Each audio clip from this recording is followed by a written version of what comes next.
Bienvenue dans cette nouvelle analyse. Aujourd'hui, on se plonge dans un document vraiment singulier. Ah oui, c'est le mot. Pas un rapport de recherche, pas une série d'articles, non. Un texte unique. C'est une critique musicale, mais une critique qui déborde de passion et qui a une couleur locale très très marquée. Tout à fait. Ça porte sur un morceau de l'artiste Win, The British Are Coming. Et ce qui rend ce texte si spécial, c'est que la perspective est celle d'un auditeur de La Réunion. Et c'est ça qui est fascinant. Notre analyse, en fait, elle ne va pas porter sur la chanson elle-même, Non. mais vraiment sur l'effet qu'elle produit. C'est une étude de la réception, quoi. Le miroir que cet auditeur tend à l'artiste. Et quel miroir! Ah bah oui. Dès les premières lignes, on sent que ce n'est pas une simple appréciation. Il ne parle pas d'une bonne chanson. Il parle d'une démonstration technique, presque un événement géologique. C'est ça, le ton est donné tout de suite. Ce n'est pas une opinion, c'est un témoignage. C'est le mot juste, un témoignage. Et pour décrire cette puissance, cette force brute, l'auteur utilise une métaphore centrale qui franchement m'a saisi. Laquelle? Il compare la performance de Wine à une éruption du piton de la fournaise. Voilà. Et ça, c'est une image dévastatrice. Dévastatrice, oui. Parce que le piton de la fournaise, ce n'est pas n'importe quel volcan. C'est l'un des plus actifs au monde, une force constante de la nature. Du coup, associer ça à une performance artistique? Ça va plus loin que de dire c'est explosif. Ah oui, carrément. C'est évoquer quelque chose de primal, d'incontrôlable. Une force qui, littéralement, redessine le paysage. Pour lui, la performance change la topographie musicale. Et il file la métaphore avec des descriptions très très physiques. Je cite, « Ça coule vite, c'est brûlant et ça emporte tout sur son passage. » On visualise la lave. On la visualise complètement. Ce flot incandescent qui déferle et qui ne laisse rien. C'est tellement fort qu'il dit que le titre de British Are Coming, c'est presque un euphémisme. Ah, j'adore cette phrase. Il écrit « C'est elle qui débarque comme une armée à elle seule. » L'artiste devient l'invasion. Et ce qui est remarquable, c'est qu'il juxtapose cette image, naturelle, presque sauvage, avec une autre métaphore qui vient d'un tout autre univers. Laquelle? La mécanique de pointe. Il dit qu'elle a un moteur de Formule 1 dans la gorge. Oui. Et là, on change de registre. On n'est plus dans la lave imprévisible. On est dans l'ingénierie, la vitesse, la précision, la maîtrise absolue. C'est une observation brillante, ça. D'un côté, la force de la nature. Ah, et de l'autre, la perfection technique. Ces deux images, on a l'impression qu'elles ne devraient pas coexister. Et pourtant, elles décrivent la même chose. C'est peut-être cette fusion qui crée ce sentiment sismique dont il parle. C'est exactement ça. L'un sans l'autre, ce serait moins impressionnant. La puissance brute sans maîtrise, c'est juste du chaos. Et la technique parfaite sans âme, c'est froid. C'est froid, c'est mécanique. Là, l'auteur nous dit que Wayne possède les deux. La puissance d'un volcan en éruption, contrôlée avec la précision d'un pilote de Grand Prix. C'est cette dualité, en fait, qui fait passer la performance de très talentueuse à... Une démonstration de génie. Voilà. Alors, justement, comment est-ce qu'il décompose ce génie? On sent qu'il essaie de mettre des mots sur ce qui le submerge, de rationaliser son admiration. Oui, il structure sa pensée. Et le texte s'articule autour de 3 piliers. Le premier, c'est la performance athlétique pure, le débit. Le flow, la vitesse. C'est souvent la première chose qu'on remarque dans le rap technique. Mais la façon dont il le décrit, elle, est tout sauf conventionnelle. Ah non, c'est clair, il ne donne pas de chiffres, il donne des sensations.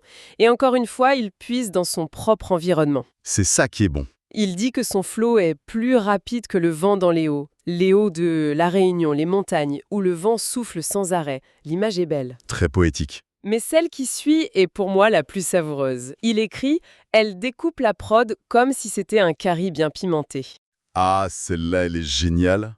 J'ai souri en lisant ça. C'est tellement gustatif. Cette métaphore culinaire est brillante. Le curry, c'est le plat emblématique là-bas, un plat qui a du caractère. L'acte de découper, ça renvoie à la précision, à la maîtrise du rythme. Comme un chef qui cisèle ses ingrédients. Exactement. Mais l'ajout bien pimenté, c'est là que tout se joue. Ça veut dire que son flow n'est pas juste une rafale de mots. Il a du mordant, il pique, il réveille les sens. Il y a une saveur, quoi. C'est fascinant, cette idée qu'un flot puisse avoir un goût. Est-ce qu'il suggère que comme un grand plat, il y a des couches de saveurs à découvrir? Que la première impression de vitesse cache une richesse plus profonde? Je pense que c'est exactement ça. Le piment, au début, ça peut surprendre, saturer un peu le palais. Mais après, on découvre les autres épices. Il nous dit que ce flow, malgré sa vitesse, est plein de nuances. Et il termine avec cette observation presque abasourdie. Elle ne respire même pas. L'hyperbole finale. C'est là qu'on bascule de l'excellence humaine à quelque chose de presque surnaturel. On a donc cette technique, cette vitesse, mais la vitesse pour la vitesse, ça peut vite tourner à vide. On sent qu'il est très conscient de ce piège. Ah ouais, complètement. Il ne s'arrête pas à la performance athlétique. Et c'est là que son analyse devient encore plus profonde. Il aurait pu. Il aurait pu, mais non. Il consacre le deuxième pilier de son admiration à ce qu'il appelle l'intelligence. Pour lui, cette Formule 1 n'est pas en pilote automatique. Exactement. Il dit admirer la façon dont Wynne joue avec les mots, les accents, les références. Le mot « joue » est important. Ça suggère une aisance, une maîtrise totale. Voilà. Il qualifie le tout de high level et arrive à cette conclusion, qui pour moi est le cœur de son argument, elle n'aura peu pour rien dire. Et ça, c'est la distinction fondamentale entre un bon technicien et une grande artiste. La virtuosité n'est pas le but, c'est l'outil. C'est au service d'un propos. C'est ça. Quand il dit qu'elle fait tourner la tête, il ne parle plus seulement de la vitesse, il parle de la densité des idées. Il nous dit que cette performance, en fait, elle exige une écoute active. Il faut s'accrocher. Pas pour suivre le rythme, mais pour suivre sa pensée. Précisément. Et l'auditeur est récompensé de son effort. Ce n'est pas une complexité gratuite, c'est une invitation. La vitesse est justifiée par la richesse du contenu. Donc on a la technique d'une Formule 1, la substance d'un texte high level, mais il manque encore un ingrédient. Celui qui transforme l'admiration en Connexion. l'émotion. Oui. Et l'auteur met le doigt dessus avec son troisième pilier, l'énergie. Et pour la décrire, il utilise un mot très spécifique, grinta. Grinta. C'est un choix de mots très judicieux. Ce n'est pas juste énergie. Non, La grinta, c'est ce mélange de combativité, de détermination, de courage, cette rage de vaincre. C'est l'attitude qui sous-tend tout le reste. Ce n'est plus le comment ou le quoi, mais le pourquoi, la flamme dans le moteur. et il lie cette grinta à une autre idée très parlante. On sent qu'elle a faim. Oui, Cette faim, cette soif de réussir, c'est peut-être ça l'émotion la plus universelle. L'auteur le dit lui-même.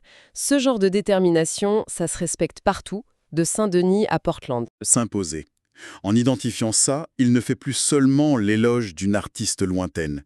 Il établit une connexion humaine profonde. La performance devient une histoire inspirante. Exactement. L'histoire de quelqu'un qui se bat pour sa place. Et ça, tout le monde peut le comprendre et le respecter. C'est ce qui rend la performance non seulement impressionnante, mais émouvante. Et après avoir disséqué tout ça avec cette précision quasi chirurgicale, on sent que l'auteur ne peut plus rester un simple observateur. La fin du texte, le ton change complètement. On bascule, oui. L'analyse cède la place à l'acclamation. Critique enlève sa blouse de laboratoire et enfile un maillot de supporter, quoi. Il ne commande plus de l'extérieur. Il entre dans l'arène pour l'encourager. Il s'adresse directement à elle. Oui, c'est très direct, presque affectueux. Je cite « Wynne, ma fille, continue comme ça. Tu as un talent de malade. » Ma fille, c'est fort. Et juste après, il ancre son soutien dans sa propre géographie. Et ici, dans l'océan Indien, on valide fort. On valide fort. C'est une expression très puissante. Il ne parle plus juste en son nom. Il se fait le porte-parole d'une communauté, d'une région entière qui adoube l'artiste. C'est ça. Et valider, c'est plus qu'aimer. C'est donner un sceau d'approbation, reconnaître la légitimité et le situer dans l'océan Indien. Ça donne une résonance incroyable. En gros, il lui dit « Ton art a traversé les océans et sache qu'il frappe avec la même intensité ici. Et il conclut avec 2 phrases qui sont de véritables uppercuts. D'abord, cette image. Tu mets la barre tellement haut que les autres vont avoir besoin d'une échelle. » C'est fantastique comme image. C'est la reconnaissance ultime. Elle n'est plus en compétition. L'échelle, ça implique que l'écart n'est plus surmontable par un simple effort. Il faut un outil. Il la sort de la mêlée. Il la place dans une autre stratosphère. Elle est devenue le standard, la référence. Et enfin, le mot de la fin, la consécration absolue. Lâche pas, c'est toi la patronne. Le mot patronne, il est chargé. C'est un mot lourd de sens. Ce n'est plus juste un compliment sur son talent. La patronne, c'est celle qui a l'autorité, qui fixe les règles, qui dirige. C'est une reconnaissance de son leadership. C'est plus qu'un encouragement. C'est un couronnement. Après toute son analyse, c'est la seule conclusion logique.